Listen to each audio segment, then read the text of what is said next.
They told us we were going to France to end the war. Over there, the song went. The Yanks are coming, the Yanks are coming. We'd show those Germans what American boys could do. Be home by Christmas. That was September 1918. I'm recording this in 1960, and I'm 63 years old now. 42 years since the Meuse are gone, and I still wake up some nights hearing the artillery, still smell the gas, still see the faces of boys who never made it out of those woods. People call it the Great War now. The war to end all wars. What a joke that turned out to be. We fought in the mud and died in the wire to end war forever, and 20 years later, the whole damn thing started up again, worse than before. But nobody wants to hear that. They want to hear about American heroism, about how we saved France, about Sergeant York and the Lost Battalion, about how we turned the tide and won the war. I'll tell you what I remember, not the sanitized version, the real thing. I was 21 years old in 1918, Frank Kowalski from Chicago. My parents came over from Poland in 1890, worked in the stockyards. I was born American, grew up American, spoke English without an accent. When the draft came in 1917, I registered, got my notice in March 1918, reported to Camp Grant for training. They gave us 6 weeks, 6 weeks to turn factory workers and farm boys into soldiers. We learned to march, to shoot the Springfield rifle, to fix bayonets and charge at sandbags, pretending they were Germans. They showed us pictures of what the war looked like. Trenches, barbed wire, shell craters. Told us the French and British had been fighting for 4 years and were exhausted. America was fresh. We'd break the stalemate. By August, I was on a ship to France. 30 days crossing the Atlantic, packed into the hold with 2,000 other doughboys. Half of us were seasick. The other half were too scared to be sick. We landed at Saint-Nazaire in early September 1918. They issued us gas masks, helmets, told us to write letters home because we'd be going into action soon, real soon.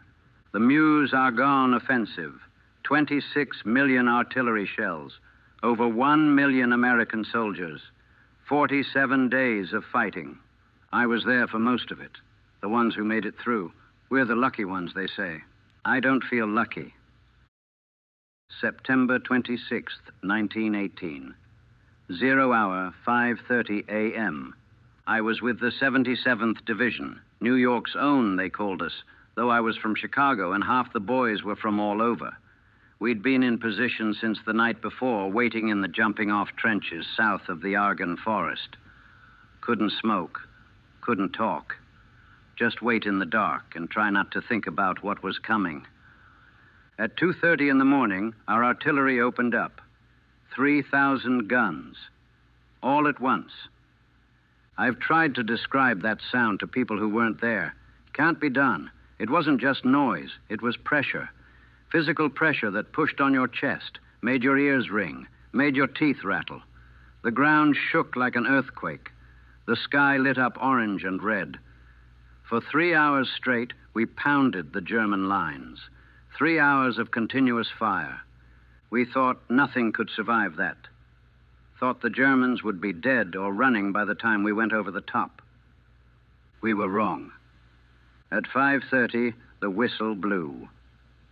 We climbed out of the trenches and started walking forward. That's what they told us to do. Walk, don't run. Keep formation. Follow the creeping barrage. The artillery would advance 100 yards every 4 minutes, and we'd walk behind it. The first few minutes were almost peaceful. The ground was torn up from the shelling, smoking craters everywhere, but no incoming fire. We were moving through morning fog, couldn't see more than 20 yards ahead. Some of the boys were talking, nervous chatter. Sergeant Morrison kept telling us to shut up, stay in formation. And then we hit the wire. The barbed wire wasn't supposed to be there. The artillery was supposed to cut it. But there it was, thick belts of it, 10 feet deep in places, tangled and twisted. And it wasn't cut, not even close. We had to stop. Had to find gaps. had to use wire cutters, and that's when the German machine guns opened up. They'd been in bunkers, deep bunkers, concrete and steel, 30 feet underground. Our artillery hadn't touched them. They'd just waited out the barrage, and now they were coming up, setting up their guns. The Maxims had this sound, brrp, brrp, brrp, 600 rounds a minute. I watched the boy next to me, kid named Danny O'Sullivan from Brooklyn, just get cut in half, literally cut in half. The bullets hit him across the stomach, and he folded like someone had punched him, and his top half fell one way, and his bottom half fell another way. I threw myself into a shell crater and tried to make myself as small as possible. All around me, boys were dying, screaming, calling for medics, calling for their mothers. We'd been in the attack for 15 minutes. We were supposed to advance 5 miles that first day. We made it maybe half a mile. Took us 3 days of fighting just to reach the edge of the Argonne forest. The forest. Jesus Christ, that forest. It wasn't like woods back home. This was old-growth forest, dense and dark, even in daylight. The trees were thick, oak, beech, pine, some of them hundreds of years old. And the Germans had been preparing defensive positions there for 4 years. Machine gun nests, concrete pillboxes, barbed wire strung between the trees, trenches zigzagging through the undergrowth. We entered the forest on September 29th, lost all sense of direction immediately. You couldn't see the sun through the canopy, couldn't see more than a few yards in any direction. Units got separated. Companies lost contact with each other. Boys wandered around looking for their squads, their platoons, their friends. And the Germans were everywhere. You'd be moving through the trees, and suddenly machine gun fire would erupt from a position you'd walked right past. Or you'd hear German voices and realize you'd wandered into enemy territory. Or you'd step into a clearing and get hit by sniper fire from a tree you couldn't even see. Private Mickey Brennan from the Bronx. We'd trained together at Camp Grant. He stepped on a mine on the 3rd day in the forest. Blew his leg clean off at the knee. He was screaming, bleeding out, and we couldn't get to him because there were more mines around him. We could see him, maybe 30 feet away, screaming for help, and we couldn't reach him. He bled to death while we watched. Took about 20 minutes. The gas was worse than the bullets. The Germans would shell us with mustard gas at night. You'd hear the shells coming in. Different sound than high explosive. Kind of a dull thud when they landed. Then you'd smell it. Sweet smell like mustard or garlic. You had maybe 10 seconds to get your mask on. If you weren't fast enough, your lungs would start burning. Your eyes would swell shut. Your skin would blister. I saw men coughing up pieces of their own lungs, drowning on dry land. Corporal Johnny Hayes didn't get his mask on fast enough. The gas got him. He was coughing, wheezing, his face turning purple. We tried to help him, but there was nothing we could do. He suffocated over the course of 2 hours. Every breath was agony. Near the end, he was begging us to shoot him, put him out of his misery. We couldn't do it. Just watched him die. The rats in that forest were as big as cats. They fed on the corpses. You'd see them at night, dozens of them, crawling over the bodies of dead Germans and Americans alike. Sometimes you'd hear screaming and realize the rats had found a wounded man who couldn't move, nothing you could do about it. We fought in that forest for 2 weeks. 2 weeks of stumbling through the dark, getting shot at from every direction, watching friends die, trying to figure out which way was forward and which way was back. By October 10th, when we finally pushed through to the other side, my company had started with 180 men. We had 43 left. The rest were dead, wounded, missing, or driven insane. I was still standing, still fighting. But something inside me had broken. Something I'd never get back. After the forest, they pulled us back for 3 days. 3 days to rest, get replacements, bury the dead. Except there was no rest. The German artillery never stopped. Shells falling day and night. You couldn't sleep. Couldn't eat without tasting cordite. Couldn't think straight. The replacements were green, fresh off the boat, most of them. 18, 19 years old. They looked at us, the survivors, like we were ghosts. Maybe we were. We didn't talk much, didn't make friends with the new boys. What was the point? They'd be dead in a week anyway. Private Tommy Kowalski, no relation, but same last name. He was one of the replacements. Kid from Detroit. Arrived on October 13th, asked me questions.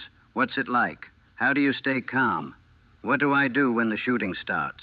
I told him to keep his head down and do what the sergeant says. That was about all the advice I had left in me.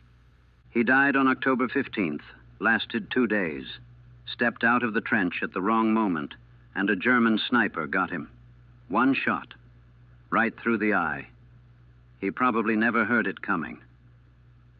We went back into the line on October 14th.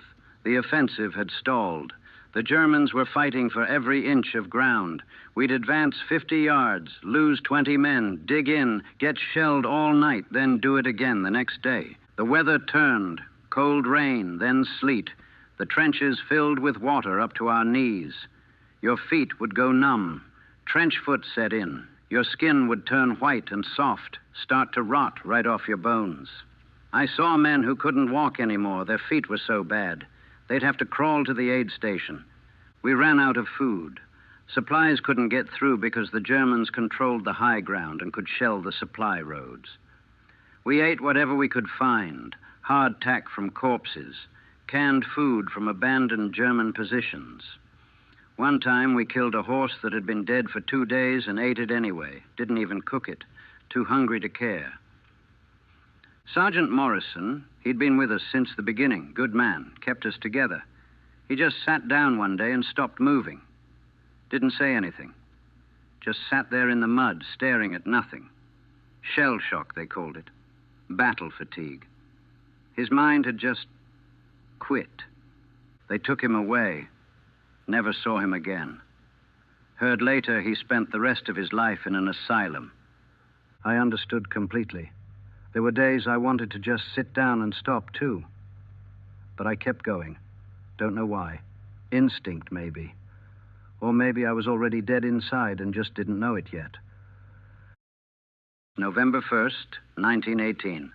They sent us forward again. One more push, they said. The Germans are breaking. One more push and we'll end this war. We'd heard that before, didn't believe it anymore. But we went anyway because that's what you do. You go forward until you're dead or the war ends, whichever comes first. We took a German position that afternoon. Overran a trench, killed maybe a dozen Germans, captured 20 more. They looked worse than we did. Starving, sick, kids, most of them. 16, 17 years old. They'd been fighting for 4 years and they had nothing left. One of them. Couldn't have been more than 15. He was crying. Just sitting in the mud, crying. Not even wounded. Just broken. I looked at him and I saw myself. Saw all of us. What were we even fighting for anymore? Nobody could remember. We were just killing each other because that's what we'd been told to do. That night, November 1st, I was on watch in the captured trench.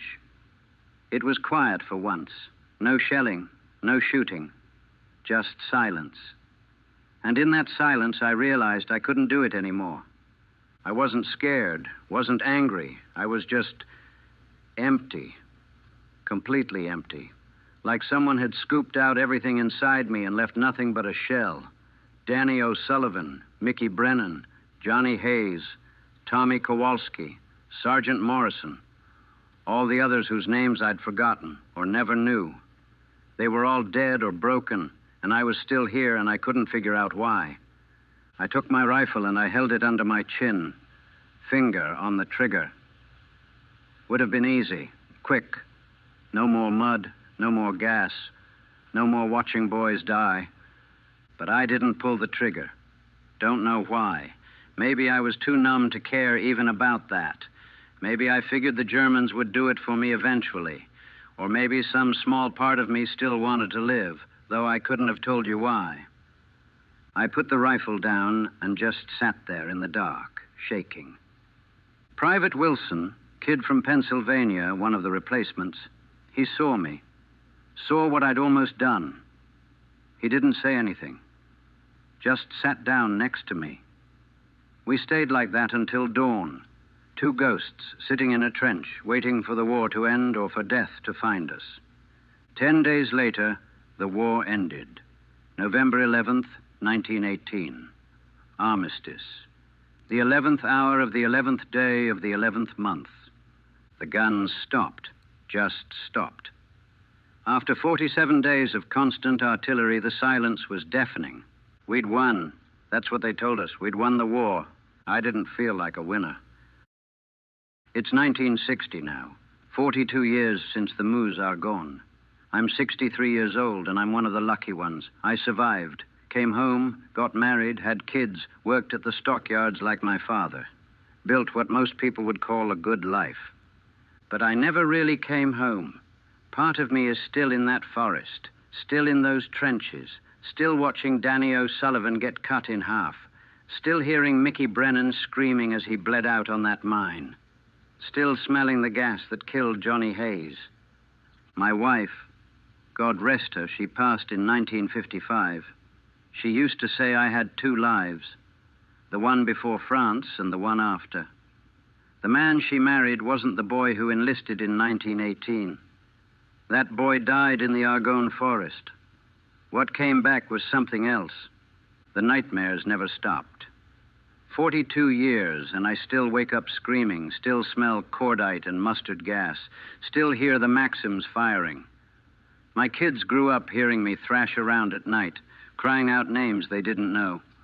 Danny, Mickey, Johnny, Tommy. I can't go to fireworks shows, can't handle loud noises. 4th of July is hell for me. Everyone's celebrating while I'm hiding in my basement, hands over my ears, back in 1918.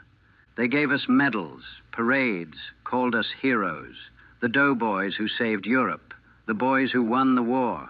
They made movies about it, made it look glorious, adventurous. John J. Pershing, the great general. The American Expeditionary Force, triumphant.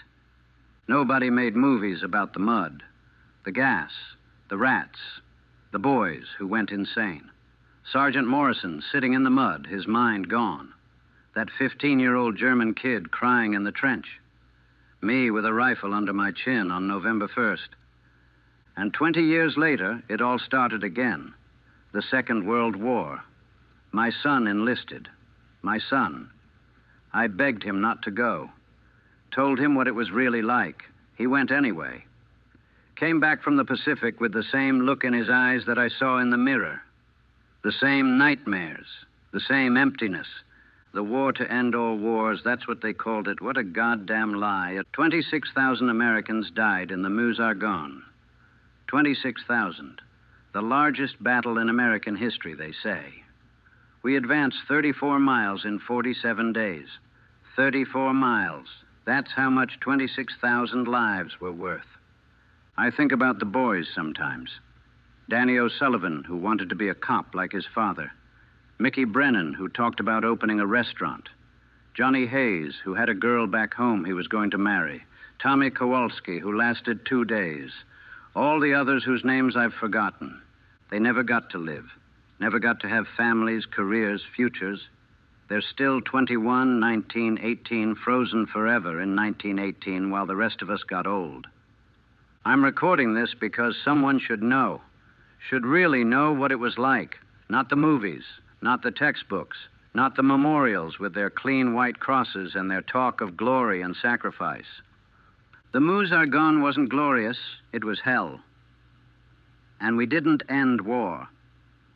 We just paused it for 20 years. I survived. But I never came home. None of us did. We're still there, in the mud and the gas and the wire, listening to the guns that never really stopped. The boy from Chicago who enlisted in 1918, he died in France.